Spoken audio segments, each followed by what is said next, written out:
Welcome to Inside Scoop Live, the podcast where indie authors get personal, sharing insights about their books, their writing journeys, and their passions. I'm your host, Sherry Hoyt, and I invite you to join me for engaging conversations with both debut indie authors and seasoned veterans. Whether you're looking for your next great read or a bit of inspiration, you've come to the right place. Let's get started. Hi, everyone. Florence Wetzel is here to talk about her new book, Holy Denver. It's a sharp, character-driven novel about loss, reinvention, and finding meaning after everything falls apart. Before we get started, here's the inside scoop on the author.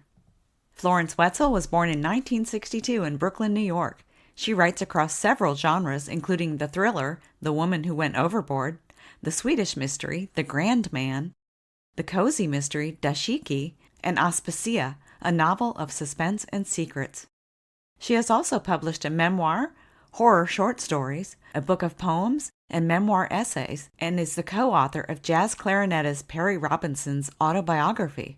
Her latest book, Holy Denver, a novel of shame and redemption, was published in January 2026. And you can learn more about Florence Wetzel and her work at linktree/Florence Wetzel. Well, hi, Florence. Welcome to Inside Scoop Live. Hi there, Sherry. It's great to be back again. Tell us about your new book, Holy Denver. What's it about and what inspired the story? So the thing I should say first is, and I've mentioned this on our earlier interviews, I self-published a half dozen books some years ago. And at the moment, I am slowly putting them out again with re-editing, proofreading, and new covers. So this is actually the second edition of Holy Denver. I originally self-published it with iUniverse in 2013. So just, but it's got like a little facelift and Botox, and it's ready for the world again. So Holy Denver is a story about a young woman who has a very prestigious job in publishing in Manhattan. And during the financial crash of 2008, I don't know how many of the listeners were, unfortunate enough to be part of that, but those were very, very difficult times. And so she loses her job, she loses her apartment, and she has to move back to Colorado with her family. And, she can't get a job in publishing. It was one of those times, and may your listeners never have to live through this again, where like all the jobs just disappeared. Yeah. And she gets a job at a bookstore and she just hates it. And she's really bitter and she misses Manhattan. And she really looks down at her coworkers. She thinks they're all hicks. And her bad attitude catches up to her. And, she's kind of low-level bullying some of the other employees. And again, sometimes it's tricky because I don't want to do a spoiler, but basically it catches up with her and she has to have a very serious reckoning with herself and her own behavior. So that's what the book is about. And you know what, if I had to kind of sum up the theme of it, I wanted to write about someone having like a spiritual awakening that actually doesn't have to do with any particular religion. And by spiritual awakening, I guess I would sort of say the desire to behave better and desire to be kinder to other people.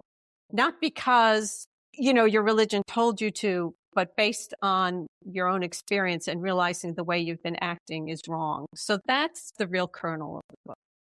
Okay, yeah. I get that too, because I tend to think of spirituality as it's personal and it's not tied to a religion. A religion it's like a program almost, and spirituality is very personal, at least to me. Yes, yeah. I agree. Yeah. And the other thing I should note that the book is about, Elizabeth's father, a fictional character, he is a beat poet. I guess you could say like a second generation beat poet. And he is this larger than life personality who has neglected her and her stepsister. So it's very much about, kind of the modern family with a couple stepmothers, a stepsister, and just about being the child of a famous person who everybody looks up to, but who is not, kind of fulfilling their basic like familial duties. That wasn't my personal experience. Neither of my parents were famous, but I read a lot about the beats, like Jack Kerouac and Allen Ginsberg and Neil Cassidy. And that was like kind of an ongoing theme about people who pursue their arts, their family suffers. It doesn't have to be that way, but for some people it is. So that's another layer of the book. Okay. Okay. Yeah. So tell us a little bit about Elizabeth, your main character. She doesn't exactly start out lovable, like you mentioned. She's she's privileged. She's pretty cynical and kind of hard to cheer for, actually. What made you want to put that personality type at the center of your story? It really is a risk to do that, right? To have such a character that's so difficult to like at the beginning. But you know what? What I realized was she came to me pretty fully formed. And I think that I would call it transformation or metamorphosis that she goes through, at the second half of the book. I don't think it would have been as effective if she was just like, a little bit irritated or like, a little bit unpleasant. Right. So I think that I needed it for the contrast, but I also felt it was very true to her. I mean, the thing about Elizabeth is that like she's in a lot of pain. Like she has lost everything. She's lost her identity. She's lost her home. She loved living in Manhattan. She had a great job in publishing and she's hurting. She's really hurting, but she doesn't say that to anyone. She just acts out. And there is a really lovely quote, which I hope I can remember, but it says, be kind to everyone because everybody's fighting a hard battle. Oh, right. And Yes. so with Elizabeth, and I think hopefully the reader sees this as the story goes on, she's acting this way because she's in a lot of pain. And in addition to that, as you get to know more about her family, like her mother, who is also a poet, is dead at the time the story is taking place. But she was a very serious alcoholic. And there's one little bit where Elizabeth is thinking about her past and she's saying how every night she would lie in bed and, she couldn't go to sleep until she heard her mom's car like lurching into the driveway. So, and also just she had very isolated childhood. Her mother left her father when she was 5. She's one of those people that, she reads a lot. She's easier with books and fictional characters than with people. So I think she's actually a very lonely person. I get that. Yeah, I know, right? Exactly. I think a lot of us do. I think she's a very lonely person. I think she doesn't really have a lot of social skills. And she only really felt at home in the publishing job she had at this very like exclusive boutique publisher in New York. That's the job she lost. That's the first place she said that she felt at home. So hopefully as the story goes on, the reader sees like, okay, there's a reason she's acting like this. I wanted to say also that she doesn't realize she's acting like that. And honestly, Sherry, I think that's so true of most of us, like we don't realize how we're affecting people. We don't realize how this little comment maybe affected someone or this or that. So yeah, I think that's part of it too. She's just unconscious of her own behavior. Yeah. And you're right. That is true for a lot of us. I'll say something and then I'll think about what I said. It may just pop into my head an hour later. So I'm like, why did I say that? Exactly. Exactly. Yeah. Now, tell us a little bit about her relationship with her coworker, Ruby. It really kind of stands out in the story. What were you hoping to reveal through that relationship? So I think really the most honest way for me to talk about this is to talk about something personal myself. That when I was in my early 20s, I had a job and there was a woman at the job who was very much like Ruby. She was a middle-aged woman, didn't have like great personal grooming. And it was clear that she drank, and really had a hard time of it. But I was like 23 and one coworker and I, we just used to like kind of laugh at her. We did not bully her like Elizabeth did. And that is something that I only talk about realizing things later. I only realized later. So I actually went through what Elizabeth goes through, where it's like, I just felt this feeling of shame, like, oh my God, how could I have behaved that way? I was so young and so ignorant of, how hard it can be just to like wake up and get through your day. Like I didn't know her story. I didn't know where she came from and what might have made her act like that. And without giving away anything, Elizabeth does find out why Ruby has such a hard time. And it's a shocking truth. And she feels very, very ashamed of her behavior. And yeah, there is a link between shame and compassion. And I think like, which comes first? So you realize you have the compassion for the person and you feel shame that you didn't have it before and that you treated them in such an uncompassionate way. So I think that's it. And the best thing that can happen from this sort of, coming to reckoning with yourself about your behavior can be thinking, I'm not going to do that again. If somebody's maybe acting in a way I don't like or just triggers me, who knows what they've been through. Again, it's that quote, everyone's fighting a hard battle. And we often mostly have no idea what other people are going through. Absolutely. But kind of as Elizabeth comes to in the book, of like approaching the world with, a modicum of kindness, like, kind of giving people the benefit of the doubt and being kind and not being so judgmental. Yeah. Yeah. And then we kind of see her in a different light when she spends time with her sister. It kind of brings a softer tone and kind of shifts how she sees things. To me, those moments really show a lot about the power of family and connection. What were you hoping to achieve through that storyline? Well, it's interesting because, as I said, Elizabeth just kind of came to me, and so did her family. So she's living in Denver, and the scenes we're talking about is probably about, a couple scenes into the book. She goes for a weekend in Boulder, which, those who don't know Colorado, Boulder's about an hour from Denver. And she sees her stepmother, her second stepmother. She has a couple. And her stepsister, her name is Emma, and she's 8 years old. And, it really is true. It's this totally different side of Elizabeth. And I think that's another thing, too, about people we work with, because we just see their work side. And that's just how it is. There's a way you are at work. And it's not fake. It's just like your professional side. And then who you are at home can be very different, or like who you are when you go out with your girlfriends. You know what I mean? So I think that is the thing about the book. The first few chapters show Elizabeth as this like really scornful, kind of unpleasant person. And then you see the softer side of her. So I think just as Elizabeth doesn't see the other side of her coworkers, but there's something there. I think that's maybe what I'm trying to show, is like, there's this other side of Elizabeth. She's a great older sister. She's actually a really good stepdaughter. She really loves her stepmother. There's also a couple scenes with her father, who is just this larger than life narcissistic person. And you just see how he just ignores her, and he just ignores her sister. And you just see the battle that she's fighting.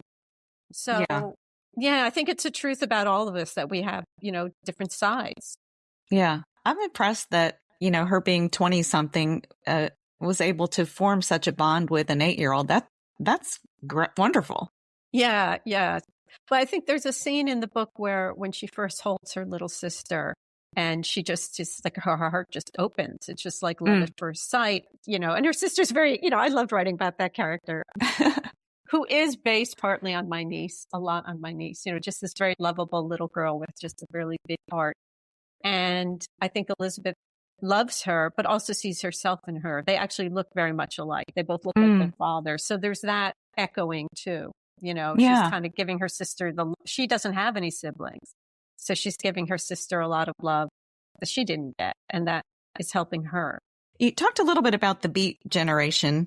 Tell us a little bit more about what it is. And then how did that influence shape the direction of the book? So the basic way I would describe the Beat movement, and I'm hopefully getting this somewhat right, it's, in the 40s and 50s, the main people were the novelist Jack Kerouac, the poet Allen Ginsberg, and the writer William Burroughs, other poets like Gregory Corso. So it was this movement that, when you think about America in the 50s with the Eisenhower years, it was after the war, it was, get a house, get a car, get a washing machine. The post-war years were very fruitful in America.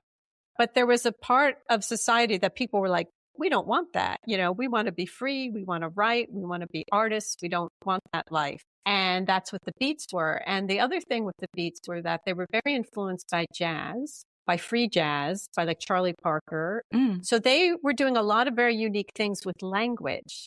So it was very much about their lifestyle, but it was also very much about their language. And for anyone who hasn't read Jack Kerouac, I really recommend it. And of course, his most famous book, really the most famous Beat work, is his book On the Road, which people even read in school now. It's a classic. So how it relates to the book is that I'd always been intrigued by the Beats. And then when I myself moved out to Colorado in 2009, the thing is about On the Road, it is the story about Jack Kerouac, his main character, coming out to Denver to meet Neil Cassidy, the character based on Neil Cassidy. And that is where Jack Kerouac uses the phrase Holy Denver. So I just love that. Yeah. So suddenly I found myself, I reread the book because I was like, yeah, it takes place here. Let me reread it. And there is just so much rich history of the Beats. in Colorado, in Denver and in Boulder. And I just started reading about them because I just was really intrigued by it. And all of that makes its way into the book. And so her father is a made up character, as is her mother, but I have them study with, the great beats, and they're friends with Allen Ginsberg. Allen Ginsberg makes a cameo in the book as a character, and Waldman, the poet. I mean, they're a very, very intriguing group of people with a lot of very interesting ideas and great artwork that is really worth checking out. So I wanted to write about them as well. Yeah, yeah. Well, that answers the question of how you got the title and why Denver. Yes, exactly. So you talked a little bit about Elizabeth's father. Mm-hmm. How does he shape, or his legacy rather, shape who she is, and how does she push back against it? As I said, I'm not someone who had a famous parent, but I guess I must have thought about it. Do I know anyone who's a famous parent? I don't know what, but it interests me. And I think that one of the things Elizabeth says at the beginning of the book is like, when you have a famous parent, like, people don't see you. Like, when people look at her, they see her father. So she is pretty, like I said, doesn't have great social skills and is like kind of isolated and has lived kind of a lonely life. And that's one of the reasons for it, because people don't see her. And her own father doesn't see her because he's so entranced with himself, and all his poems are about himself and his life and his feelings and, his bodily functions. And so that is what she grew up with this, neglect. It's kind of like benign neglect. And the way that she pushes back on it is that, well, there's two things. There's one in that she herself loves words very much and works with words. They call it the family word gene. Like, everyone in the family is, writing or a poet or something. But Elizabeth chooses not to write about herself. She likes to work on other people's books. She likes to do editing and proofreading and things like that. So she pushes back on it by not doing that. Although the book is formulated as a memoir, but we can talk about that. But she's not into like revealing herself like her father. And in terms of pushing back against him on a personal way, I mean, one of the things she does is fight for her little sister, to get attention from him, because her sister's only 8, so she really needs her father. And I don't know, unfortunately, one of the ways that she pushes back is by kind of, she just doesn't expect anything by him. She just has sort of removed herself emotionally from him because she doesn't get anything. There's a phrase in Al-Anon. They say, don't go to the hardware store for a loaf of bread.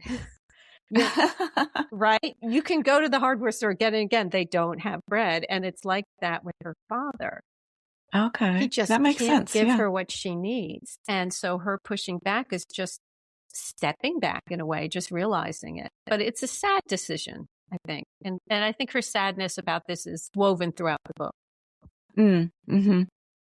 You mentioned you structured the book as a memoir within a novel. Why did that feel essential to you for telling this story? As I'd mentioned, Elizabeth really came to me fully formed. And so when I started writing the book, it just felt natural to tell it in the first person as I.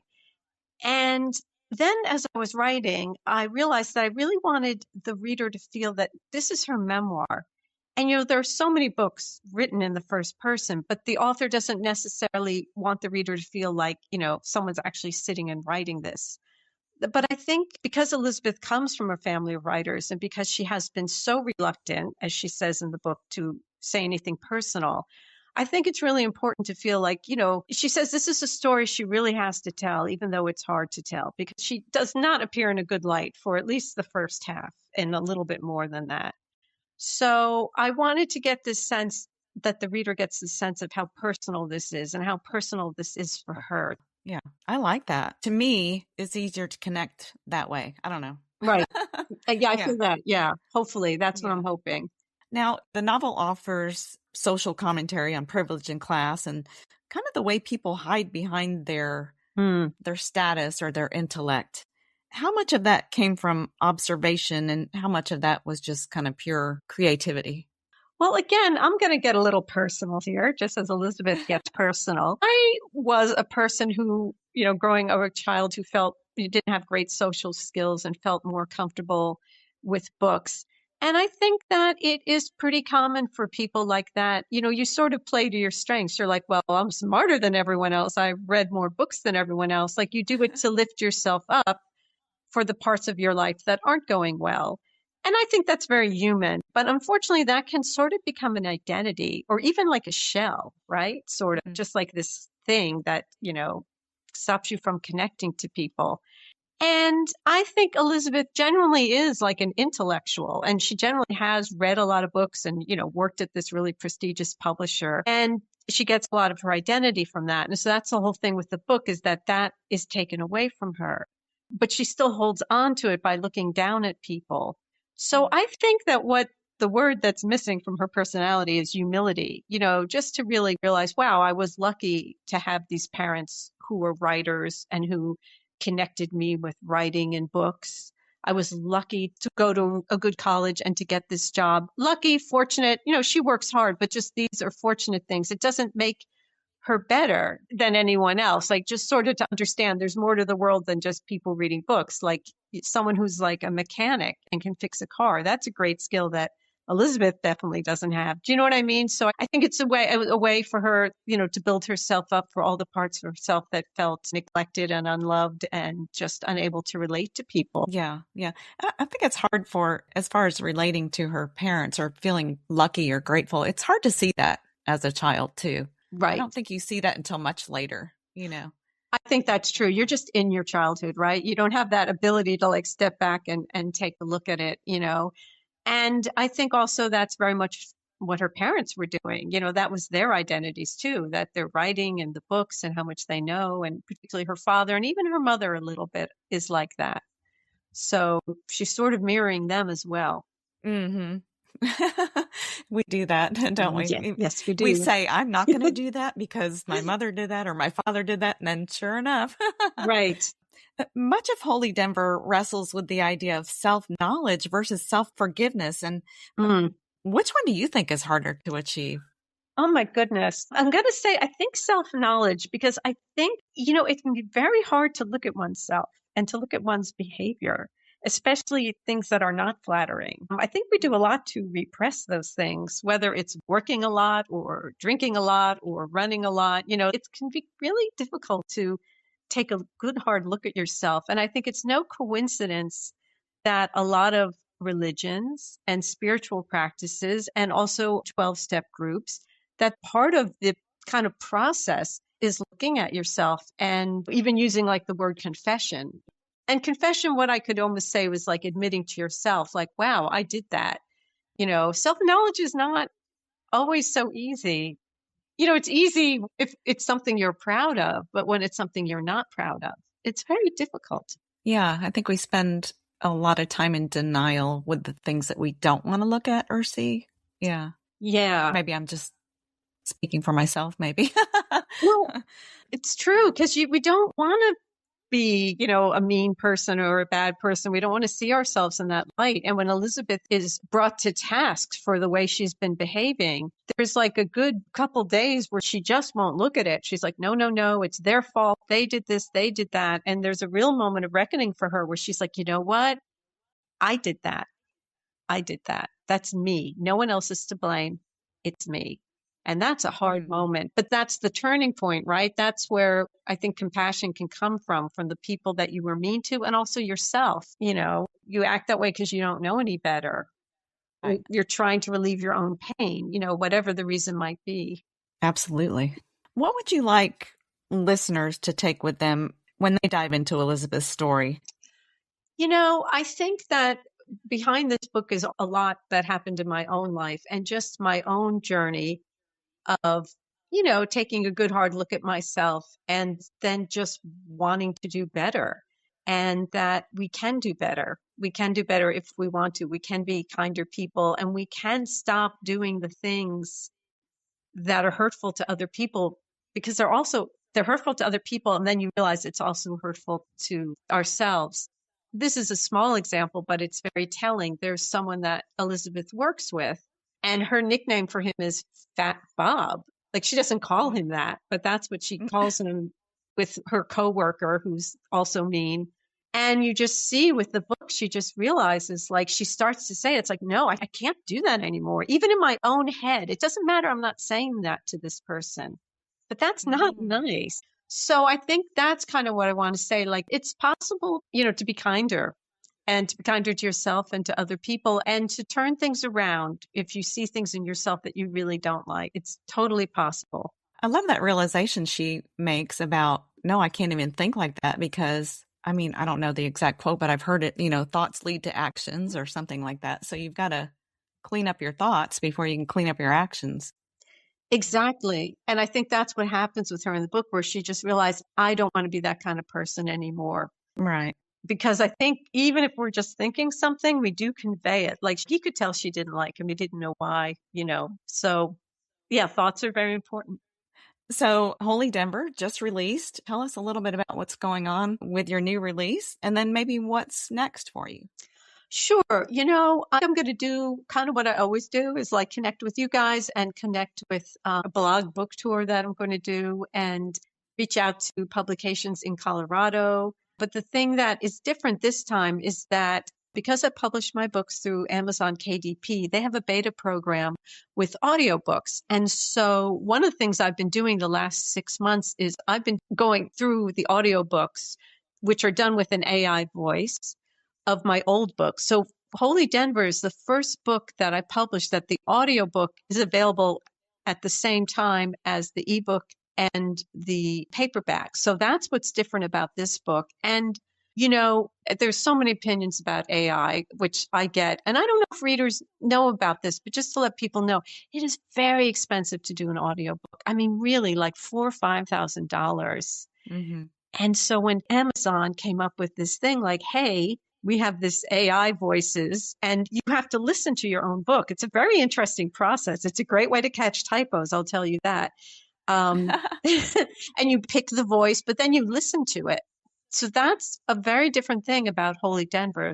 So with my older books, as I said, the audiobooks are available, but it's starting out from the gate with an audiobook. And I just want to say, I respect if people feel like they don't want to listen to an AI voice. But if you're curious, give it a listen, because the voices are not terrible. I mean, you definitely do have to give it a pinch of salt. Like, it's not always so great at emphasizing certain words that should be emphasized, but I think it's pretty decent. So I would encourage people just to give it a try. Yeah, I think it's pretty decent too. And I think it's come a long way in a really short period of time. And I love to listen to audiobooks because I can do other things. Yes. While I'm being entertained. Well, I love that. That's wonderful. Congratulations on that. Oh, thank you. And what's next is that I still have a couple more of the older books that I'm doing the same thing with, going through, editing, proofreading, getting a new cover. So the next book will be coming out in the summer, and that is a lighter book about life in Crete, living in a small village. So that's what's next. It's called Mrs. Papadakis. Oh, I love that. Yeah. Now, one question that I've thought of every time I talk to you, and I never ask it, I always remember it when we hang up, is that in reworking all of your old stories, have you had any ideas for new stories that you want to write when you finish with this process? It's really interesting because this is a 3-year project, doing all these. Yeah. So 6 books, 2 books a year. I do get little glimmers sometimes of ideas, but I just don't have the space to work them out. I have made a couple notes here and there, but it's the editing mode that I'm in now. So the editing and the marketing. But then when it's all done, it's going to be very interesting just to have that blank space and be like, wow, what's going to pop up? So I'm actually really excited to see. But I really felt that these books needed some love, and also, a chance to publicize them now with social media being such a great avenue for indie authors to publicize their own works. I didn't have that back then when I first put out these books. Right. Well, Florence, is there anything else you wanted to add today? No, just thanking you for our conversation and for all that Reader Reviews does for indie authors. I've just really enjoyed working with you, and I look forward to doing more of it. Well, thank you. I thoroughly enjoy working with you as well. And I'm always excited to get an email saying you're ready with your next book. I'm like, yay. Well, thank you so much for joining us today, Florence. It's been a wonderful conversation. Thank you, Sherry. Thanks so much for joining me today for my interview with Florence Wetzel, author of Holy Denver. You can learn more about Florence and her work at linktree/Florence Wetzel. And be sure to check out our other interviews at InsideScoopLive.com.